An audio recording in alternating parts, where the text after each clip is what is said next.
All right, so it looks like we're gonna do a Sonic the Hedgehog movie review, and this is full of spoilers. I repeat, full of spoilers. So if you haven't seen the movie, you may want to stop watching this video right now. All right, you done? Okay, so let's get into it. Now, the Sonic the Hedgehog movie, it's starring Ben Schwartz as Sonic the Hedgehog, Tika Sumpter as Maddie Wakawatsky, James Madison is Tom Wakawatsky, or whatever his name is.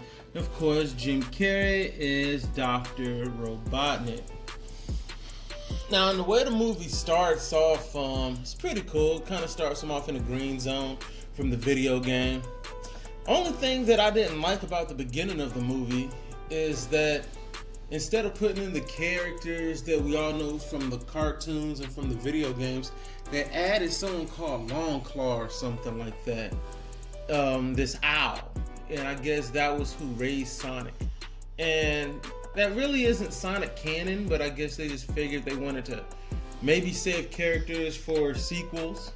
And when we get to the end of this, you see why I'm pretty sure there'll probably be a sequel. But I didn't quite understand that, and of course the owl was all like, you gotta hide your powers, because if you don't, then, you know, people will know you're Superman. I'm sorry, because people will know you're the Flash. I'm sorry, because people will know you're every superhero who's ever had powers that's ever been in a movie or television show. And then, of course, she sacrifices herself to allow him to be able to escape to, Earth. Which is fine and dandy, because that's really when, like, the meat of the movie starts. And this is when it starts getting good, because they actually give you some story arc about Sonic and why he feels the way that he does. He's lonely. He's living on the outside looking in while watching everybody have fun, playing baseball. Tom Wakawatsky, I'm just going to call him Tom from here on out because the last name is way too hard for me to pronounce.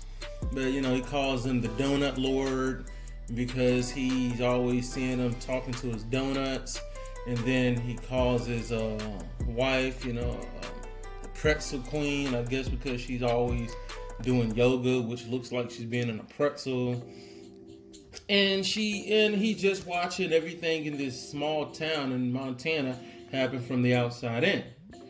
So, of course, eventually he gets all angry and he's running around on these bases, and he's running so fast that he causes basically a giant EMP explosion, which causes, of course, all the power to go out, but also for people to be aware that there's crazy power sources in this town. And that's really when you start to see the villains and they start introducing Dr. Robotnik and everything to it.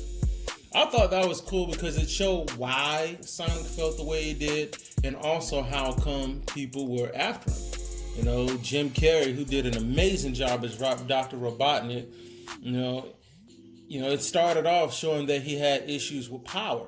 He was power hungry. And then when he finds out that this Sonic, this creature, can be a source of unlimited power, he's like, oh snap, this will open me up for a whole nother level of power using all of my equipment and robots and stuff. And of course, because his drones look like eggs, that's where he gets the nickname Dr. Eggman and stuff like that from, which was cool. So that part was pretty cool. It really gave you the story arc. It wasn't like, why is this happening and what caused this to happen? Now, as far as the whole CGI creature around regular humans, you could definitely see that they were trying to act with a bunch of CGI around them. Like, nobody outside of maybe James Marsden, who played Tom, acted like Sonic was really there. There's even this one scene where they're in like this country western bar, and he's just in there, Sonic's just in there, and everybody's just walking past and not even caring. Like, he's just in there, at the table waiting for his food and stuff. And then they don't even notice, and nobody even thinks it's out of the ordinary that this giant blue hedgehog creature is sitting around and talking to people using English in the middle of a bar. So stuff like that happened was kind of like, ugh. And then one of the other things that was kind of, I thought they could have done a better job with is when he didn't use his powers. For instance, we all know Sonic can run up walls. He's ran up numerous walls. He did that in the beginning of the movie. But for some odd reason, when they're trying to get those rings from the top of that building in San Francisco, all of a sudden he has to take an elevator. Didn't know what that was about. Also didn't understand, I understood the rings and everything, because the rings is how he what he uses to transport himself. But it's like he used the rings sometimes, but he didn't use them other times. Like, why use a vehicle to get to San Francisco when you got rings that could get you to San Francisco? And at first I was like, well, maybe they're trying to save the rings. But then at the end, they were using those rings left and right to fight Dr. Robotnik. And I'm like, all right, maybe he's not trying to save the rings. So it's like sometimes they use the rings for transportation, and sometimes they decided to ride in a pickup truck. And of course, none of the vehicles that were stunned, damaged, ran into, or hit while going full speed on the highway flipped over. I guess because, they had people inside. So none of the vehicles, the Toyota Tacoma or Tundra that they were driving in, that thing got the top cut off of it, but it didn't flip over.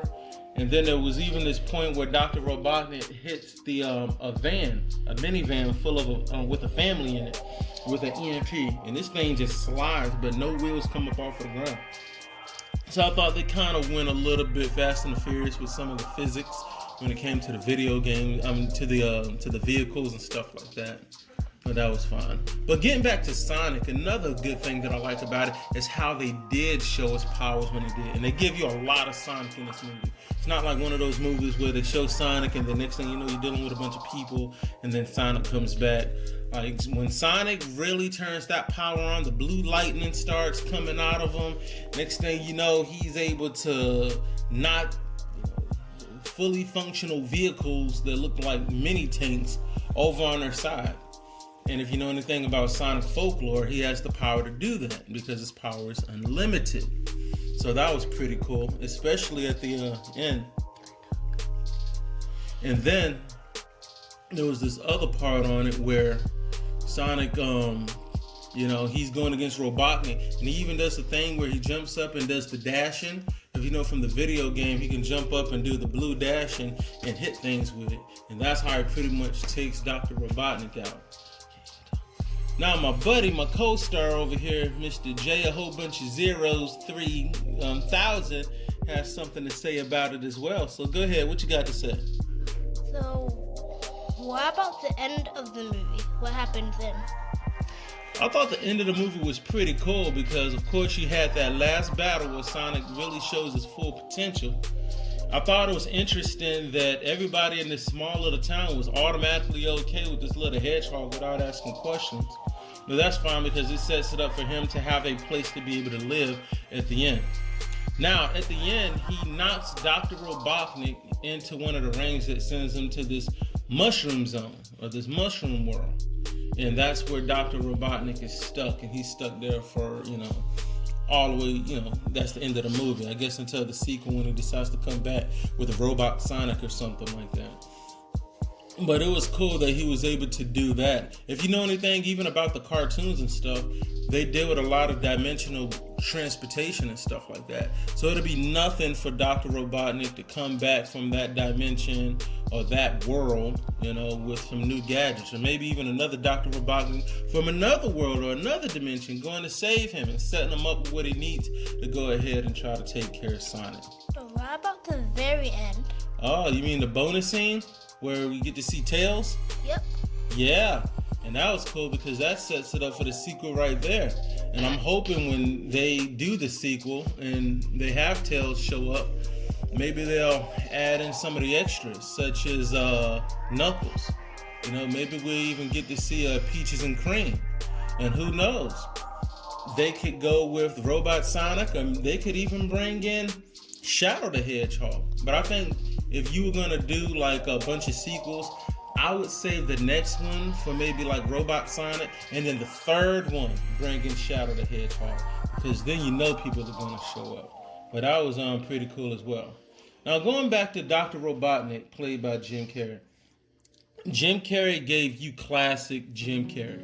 There's even this one scene where he's trying to figure out how Sonic's quills work, his fur. And it's classic slapstick Jim Carrey. Like, he goes in, he does all like the funny faces and stuff and the weird dancing. And he even does this thing where his sidekick shows up and tells him something he doesn't want to hear. And he tells his sidekick to pin himself to the wall. And the sidekick puts his hand on his own chest and pins himself to the wall so that Jim Carrey can, playing Dr. Robotnik, can chew him out. So I thought a lot of that was hilarious as well. Now, it did get kind of corny. Like, for instance, when Sonic was knocked out, the thing that brought him back was the power of friendship between him and Tom. And we've seen that a lot, the power of friendship, making the person, break out of a trance or break out of a coma or something like that. And I think it would have been better if maybe they threw a coin at him and the coin threw a ring at him and the ring gave him energy like in the video game and charged him up. And that way it could be a little bit more canon than the corny, oh man, you said you were my friend. Now I have the power to fight everybody. But it was cool. It was a kid movie, so they did a lot of the usual kid stuff with the kid movie. I mean, if you ever seen Hop, you know about this movie. Yeah, that makes sense. Yeah, if you've ever seen any movie where it was a human and an animated creature, this is pretty much that movie right here. But they did it so well, it was like they weren't trying to do too much. Of course, you got your pop culture references, Sonic's out there flossing and stuff like that, but they didn't overdo it. They stuck with the story. And the story was consistent from beginning to the end. They didn't add too much, they didn't take it away. Now, and of course, you have Tika Sumpter, who is Tom's wife, Maddie. And she's the veterinarian. Now, her part plays a pretty good role because by her being a veterinarian, of course, she has veterinarian stuff in her house that they live in.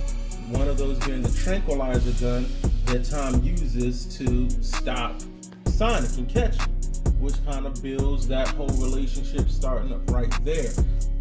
So that was really necessary. So I really feel like when they were making this movie, they thought about, well, what would critics say when we do this? They say, well, how did it get there? What was the story arc that got us from point A to point Z? And it looks like they really took that in consideration, and they built some nice story arcs with all of this. All in over, out of a scale between 1 and 10, I'd give it a strong 7, Like, it's not Toy Story, it's not the original Lion King or anything but it was definitely better, I think, than Up. It was better than Hop, I think so. So it was better than a lot of the more cornier animated movies that have come out for a while. And definitely one of the better animated movies / live action movies that have come out in a while as well. So definitely let me know what your thoughts are. Let me know what I missed down in the comments and everything. And we'll see if we're going to continue this whole movie review thing. And please let me know if there are any movies out there you want me to check out and review for you. And I would definitely do that as well. So I go by the name Mike Doug 27. Don't forget that like. Don't forget to hit that notification bell. And this is J, 3 whole bunch of zeros, or the other way around. Depends on how it feels. And we are out.